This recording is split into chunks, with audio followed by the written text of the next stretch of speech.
አንድ ለባዶ አለቀ። ኤርሚ ማጨበጨብ ማንቸስተር ማጨበጨብ አግኝቶ ተማጣት አይተናነስም መሲ አግኝቶ ማጣት አግኝቶ አጣጣ ምርቃት አለ አይደል ይሄ አግኝቶ ማጣት ነው። አርሰናል አሸነፈ። የትም ፍጪው ዱቄቱን አምጪው ከስምጥ እንደ ኢትስ ናቹራል። አሁን ዌስትሃም የዌስትሃም ተጫዋቾች አርቢትሩን አሁን እዚያ ቢጠይቁ ቢከቡ ኢትስ ናቹራል አዎ ልክ ነው። ኢንስትራክተር ግን ዳኝነቱ ላይ ስህተት አለ። በፔናልቲ የለም ምንም ነገር የለም። ፔናልቲ ያሰጣል ስንል ከለከለ ለአርሰናል። እሱ ላይ ይሄኛው ጎል ግን ከኋላ በእጁ ጉሮሮውን አንቆት ከኋላም ጎትተውታል። እኔ እንዲያውም ጎሉ የጸደቀ ነበር የመሰለኝ። በኋላ ላይ ከበውታል። ተረፈ። አርሰናል ግን ከጉድ ወጣ። ከጉድ ነው የወጣው። ራሳቸውን ጎል አስቆጠሩ።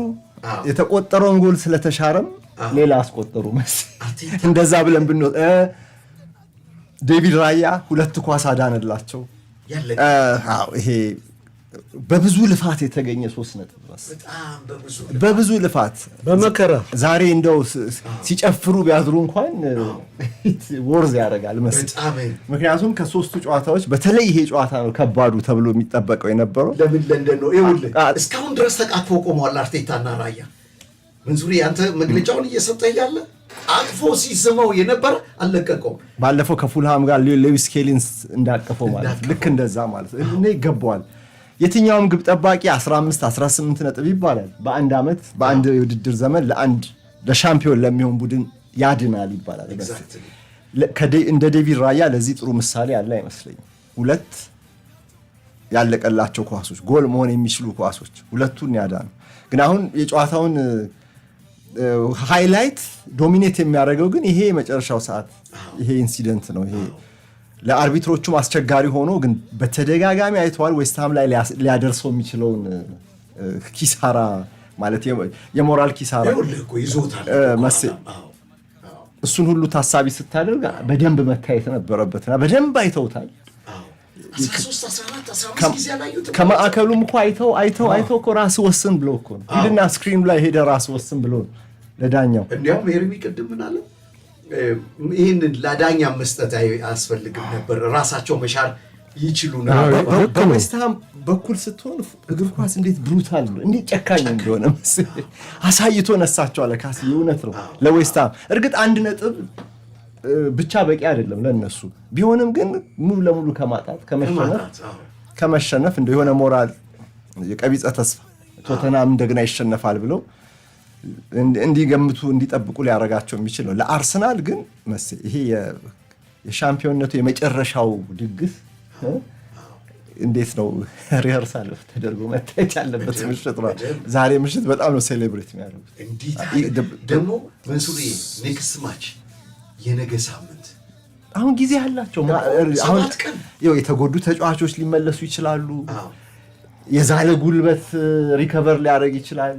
7 ቀን ልዩነት መሰለኝ የስካሁኑ ብለው አሁን እዚህ ጋር ደርሰዋል እና ፊዚካል ፈተና ሁሉ አሁን የሚያበቃበት ሰዓት ነው። ይሄ ጨዋታ ነበር የመጨረሻ ከባድ ከዌስትሃምም ጨዋታውን ከማሸነፍ አላማም አንፃር እንዳይወርድም ራሱ ስለሚሞት እና ይሄንን በምንም መልኩ 1-0 መንሱሪ እስከዛሬ ዌስትሃም እና አርሰናልን ከ50 ጊዜ በላይ እኛ በኤፍኤ ካፕ በካራቦ በፕሪሚየር ሊጉ 20 ዓመታችን እንግዲህ ስናስተላልፈው የዚህ አይነት ስሜት የደርቢ አይተንባቸው የጨዋታው የሲዝኑ ማጠናቀቂያ ስለሆነ የጨዋታው ባህሪ ሁለቱም ዓላማ አላቸው።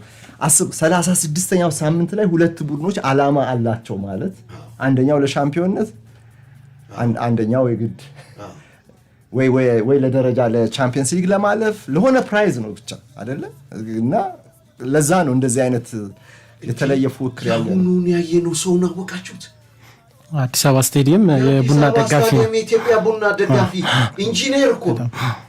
ኢንጂነር ነው።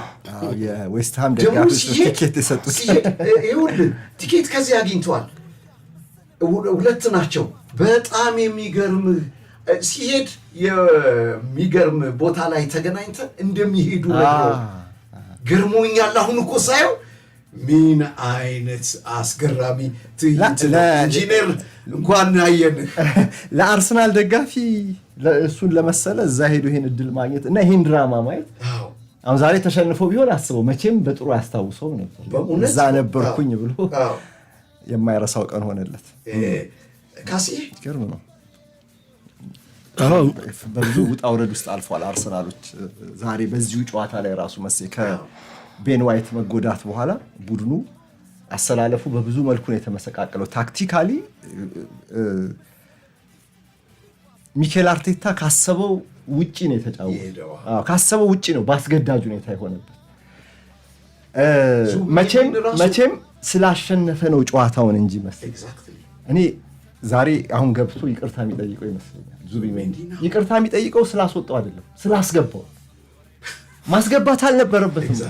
አርቆ ቢያየው ኖሮ ነገሩን መሰለኝ በጣም ትክክል ማስገባት አልነበረበትም። ግን ደግሞ መወሰን ነበረበት። ውሳኔ አሁንማ ውጤት አመጣለት። ትክክል ነው። ግን የትኛውም ተጫዋች ሞራሉ በከባዱ የሚጎዳበት አንድ ምክንያት ቢኖር ተቀይሮ ገብቶ ተቀይሮ መውጣት፣ ያውም እንደርሱ ያለ በሲዝኑ ላይ በተለይ በመጀመሪያው ግማሽ ወሳኝ ሚና የተጫወተ በኋላ እኮ ነው ስለደከመ እኮ ነው ስህተት እያበዛ የመጣው መሰለኝ። እንደገና ሪስኪ ኳሶችን ሴፍ የሆኑ ኳሶችን ማቀበል ምናምን አቅልሎ ለመጫወት መሞከር ስህተትን የመፍራት ነገር ስላበዛ እኮ ነው። እሱ ከገባ በኋላ የአርሰናል ቢልዳፕ የአርሰናል አማካይ ክፍል ዝግ ያለ የተንቀራፈፈ ለማጥቃትም ወደፊት መራመድ አቅቶት ነበር። እሱ ከወጣ በኋላ የተደረጉት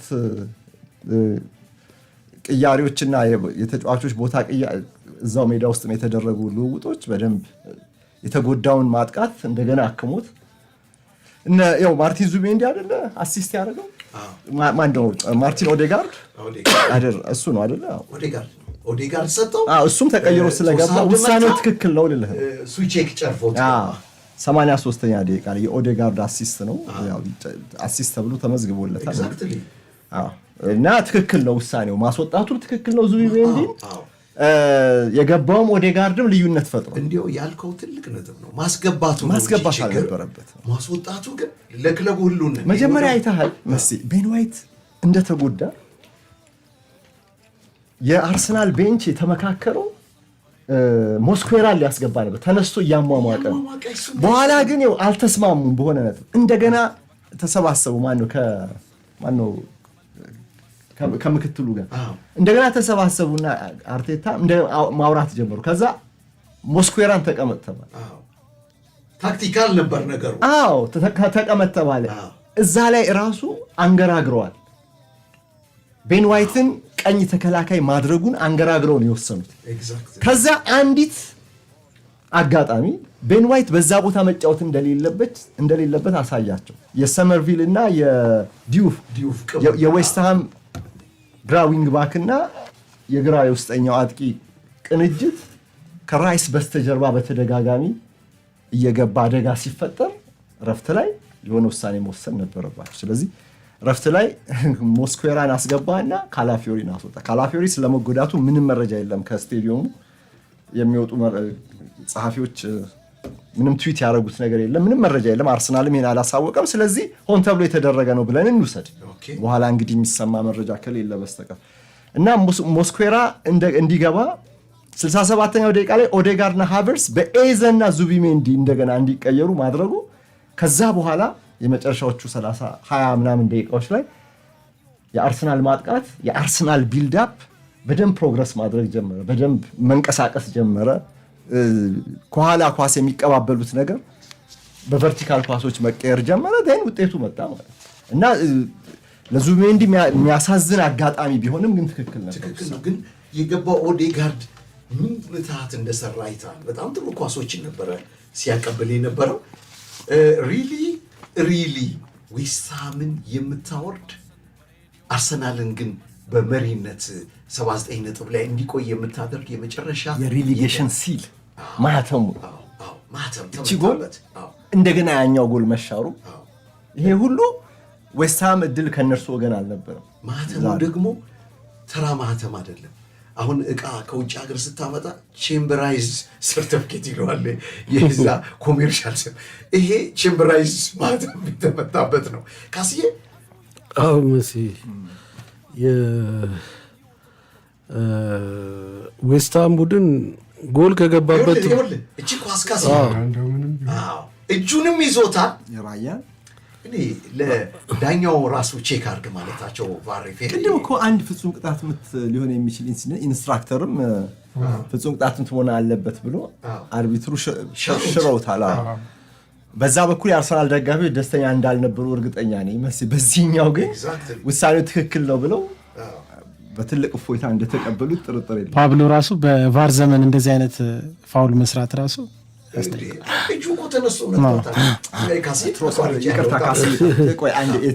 የትሮሳርድን ነጥብ ሳላነሳ መሰለኝ ባለቤቱ አይደለም የጎሉ እንጂ የጎሉና ጥራቱ ነው። ዘንድሮ ሲዝኑ ሲጀመር በጥሩ ብቃት ነበር ሲጫወት ነበር። ከዛ ደግሞ ጠፍቶ ነበር፣ በጣም ወርዶ ነበር ብቃቱ። አሁን ደግሞ እንደገና የሰሞኑ ጥረቱ ከፍ ብሏል። አሁን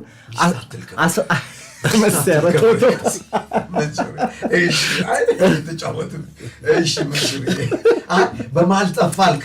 ያኔ ነው እኮ እሱ ያኔ ነው ችግሩ የተፈጠረው ብለህ ገመትክ። ጠፋ እሱ አትለከፍ ብቻ። ሲዝኑ ሲጀምር ጥሩ ነበረ። ከዛ ደግሞ ብቃቱ ተዳከመ። ልዩነት ያው ጉዳትም ይበዛበት ነበረ፣ ወጣ ገባ ይል ነበረ። ዛሬ ግን ወሳኙን ጎል ነው ያስቆጠረው እና 17 ደረሰ። አሁን በጎል ተሳትፎ ዘንድ 17 በጎልና በአሲስት ማለት ነው። እና እሺ ቀጥል። በነገራችን ላይ አዲስ አበባ በአሁኑ ሰዓት በመኪና ክላክስ እየተናጠች ነው። ደስታ በደስታ ሆኗል። 1-0 አርሰናል አሸንፏል ብሎ ልከውልናል። የማሸነፉ ብቻ ሳይሆን ያሸነፈበት መንገድም በጣም ያሸነፈበትን መንገድ በጣም ክላክስ አይደለም ሌላ ነገር ሊያስነፋ የሚችል ነው። ምክንያቱም ኦልሬዲ ከእጃቸው አንደኛ 83ኛው ላይ ነው ጎሉ የተቆጠረው። ከ83ኛ ደቂቃ በኋላ ደግሞ 95 ላይ ገባበትም እንደገና ዌስትሃም ከገባባቸው በኋላ ተቀይረው ነው ቶታሊ የመጡትና ድሮ ለማድረግ ብዙ ፍላጎት ያለው አይነት አጨዋወት ነበር የተጫወቱት። ያም ደግሞ ህጋዊ ባልሆነ መንገድ ቢሆንም ተሳክቶላቸው ነበር። ግን ትክክለኛ ባለመሆኑ ተሻረ። በመሻሩም ደግሞ እንደገና በቀረችው ሰዓትም ቢሆን ከአርሰናል የበለጠ ወደ ጎል የደረሱት እነሱ ነበሩ። ግን አሁንም ቢሆን ሰዓቱ እያለቀ ስለሄደ አልተጠቀሙበትም። ትልቁ ስህተት ግን የዌስትሃም ከመጀመሪያው ጀምሮ ወደ ጎል ለመሄድ አይደለም የተጫወቱት። እኩል መውጣት ምንም እንደማይጠቅማቸው ያውቃሉ። ግን እኩል ለመውጣት የሚመስል አይነት አጨዋወት ነው አጨዋወታቸው። እንደሱ ነው። ታስታውዝ እንደሆነ እንደውም ቤን ዋይት ከመቀየሩ ከ87ኛው ደቂቃ በፊት እኔ ምን ብዬ ነበር? ይሄ ጨዋታ ብዙ ጎል ነው የሚገባበት፣ አርሰናል ብዙ ጎል ነው ማቋረጥ ነው እንጂ ካስዬ እንዲሁም ጨዋታው ሲጀመር 20 ደቂቃ ብለህ ነበር ብዙ ጎል ይገባል ብዬ ነበር። ምክንያቱም ዌስትሃም የነበረው አጨዋወትና ፎርሜሽኑ ለመከላከል በሚመስል መሀሉን አብዝቶ ነው የመጣው። አርሰናል ደግሞ ያንን ለመስበር ብዙ ተቸግሮ ወደ መስመርም ለማውጣት የመስመር ተጫዋቾቹ ዛሬ የአርሰናል ጥሩ አልነበሩም። እንደውም በተቃራኒው የዌስትሃም መስመር ላይ የሚጫወቱት ተጫዋቾች እነ ዲዩፍ የተሻሉ ነበሩ። ሳካም እንዳይጫወትና የበፊቱን ፐርፎርማንስ እንዳያሳይ ያደረገበት ሁኔታ ነበር የፈጠረው። ስለዚህ አርሰናል ምንም እንኳን እንዳልኩት ብዙ ጎል ባያገባም በአንድም ጎል ቢሆን 3 ነጥብ ይቆጠርለት ስለሆነ ይሄ የሚፈልገውን ነገር አግኝቷል ብዬ ነው የማስበው። ዌስትሃም ግን ቀሪዎቹን 2 ጨዋታዎች እሱ ቢያሸንፍም የቶትንሃምን መሸነፍ ስለሚጠብቅ ትንሽ የመውረድ ስጋቱ አሁንም እየጎላ ነው ብዬ ነው የማስበው። ቢሸነፍ ራሱ ቶትንሃም ነገ በሊድስ በጎል ይበልጣል። አንድ ነጥብ እኮ አላቸው። አንድ ነጥብ ልክ ነው። የሚገርም ካሴ 80.49 80 ልበለው ኦልሞስት 81 ነጥብ ዌስትሃም ይወርዳል የሚል ግምትም ኮምፒውተር ተሰጥቶት ነበር። ግን ይሄ አሁን 80 ወደ 90 ቢሸነፍም በጎል የተሻለ ስለሆነ ቶትናም ሊቀጥል ይችላል። ግን አሁንም ደግሞ ቀጣዮቹ ሁለት ጨዋታዎች የሁለቱን መውረድ ይወስናሉ። ማንኛው በማን ይሸነፋል፣ በምንስ ያህል ጎል ነው የሚሸነፈው የሚለው ስለሚወስነው ወራጁ እስካሁን ሁለቱ ወራጆች ታውቀዋል። ሶስተኛው ወራጅ ግን እስካሁን ድረስ አልለየለትም። የዋንጫው ግን ሞሮርለስ ፐርሰንቱ ወደ አርሰናል እያደላ የመጣ ከቀሩት ጨዋታዎች ቁጥር ብዛት አንጻርም እንዲሁም ከተጋጣሚዎቻቸው አንጻር ስታየው ሲቲም ባለፈው 2 ነጥብ መጣሉን ተከትሎ አሁን ለአርሰናል ሚዛኑ በጣም ወደ 95% ያህል ያመዘነ ይመስለኛል በእኔ ግምት። ዌስትሃም ግን ኢቨን ያገባው ጎል መሻሩ ራሱ ሰጥቶ እንደ መንሳት አይነት ነገር አንዳንዴ ዌስትሃም ብቻ ሳይሆን ለማንቸስተር ሲቲ ለማንቸስተር ሲቲም የተበሳሳይ ዛይረን ሳለና ጋርዲዮላ አግኝታ አጣጣሚ የሚለውን ምርቃት የሚያስታውስ ውሳኔ ነው የተወሰነውና ፔንፉ በጣም ቅድም ዙቢሜንዲ ያልከው ደግሞ መንሱሬ ኢትስ ዲስግሬስፉል ነው። በኳስ ምን ማድረግ ይቻላል? ውጤት ፍለጋ ለማግኘት ውሳኔው ትክክል ነው፣ ግን ለተጫዋቹ በጣም ካሲ አንድ ጥያቄ ልጠይቅ። ዙቢሜንዲን አስገብቶ ያወጣው በዚህ ወሳኝ ሰዓት ባይሆን ኖሮ አርቴታ ይሄንን ነገር መቼም አያደርገውም። በኖርማል የመደበኛ ጊዜ ሲያስወጣው ራሱ እኮ ሲያስወጣው ሜዳ ዳር ላይ አይተዋል። አቅፎ ጸጉሩን ይቅርታ እያለው እኮ ነው ያስወጣው ራሱ።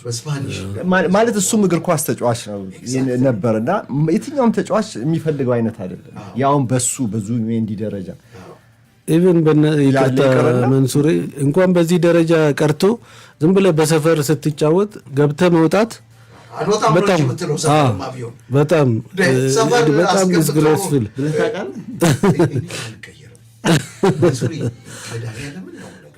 ቤስት 11 ተጫዋች ነው። ደግሞ ዙቢሜንዲ ቦታ ነበር የምትጫወት። እኔ እኮ 10 ይዛኛው ቡድን 11 እኛ 9 እኔ ካለው በዚህ 9 ነው የምንሆነው። እንደ 2-3 ቾምቤ ከቀበና ምን አለ መሴ ገለልተኛ ደጋፊንም ደም የሚያሞቅ ጨዋታ እያየን ነው። ከዋንጫ በፊት የዋንጫ ሌላ ጨዋታ አለ።